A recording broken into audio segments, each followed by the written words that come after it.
Hello everyone, কেমন আছো তোমরা সবাই? আশা করছি সবাই ভালো আছো। আমিও খুব ভালো আছি। তো আমি সুপ্রিয়া চলে এলাম আবার একটা নতুন ছোট্ট মিনি ব্লগ নিয়ে। তো এই ব্লগটা বানিয়েছিলাম আমি রথের দিনকে সকালবেলাতে।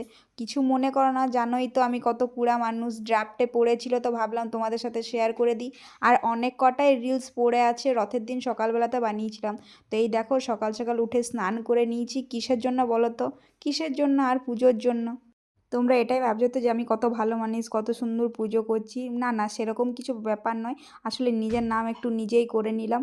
কিছু মনে করো না, একটু নিজের নাম করে নিলাম। তো এবার তোমরা ভাবছো তো যে এত সিনেমেটিক ভিডিও বা মানে শ্যুট এরকম কে করেছে? তো এটা করেছে আমার ভাই।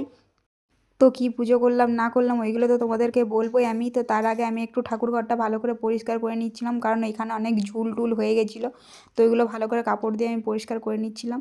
আর এই দেখো আবার সিনেমেটিক ভিডিও নিয়ে চলে এসেছে। মানে এরকম যদি আমার একটা ভিডিও শ্যুট করার জন্য কেউ থাকে তাহলে তো আমার কোনো চিন্তা ভাবনাই থাকবে না, আমি নিশ্চিন্তিতে আপনার কাজ করে যাব আর আমার ভিডিও করে দেবে কেউ। আর এইদিকে দেখো ঠিকঠাকভাবে পরিষ্কার করা হচ্ছিল না বলে সব ঠাকুরগুলোকে একটা একটা করে নিয়ে পরে আমি সবগুলোকে পরিষ্কার করে দিচ্ছিলাম। আর দেখো কত সুন্দর লাগছে পরিষ্কার করার পর।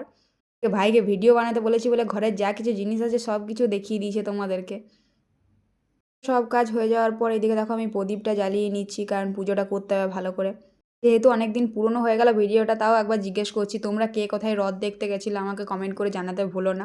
আর আমার ভিডিওগুলো কেমন লাগে সেটাও আমাকে কমেন্ট করে জানিও। আর যদি ভালো লেগে থাকে লাইক কমেন্ট শেয়ার করো। এবার নেক্সট ভিডিওতে তোমাদেরকে আমি দেখাবো যে আমি কী পুজো করলাম। টাটা বন্ধু।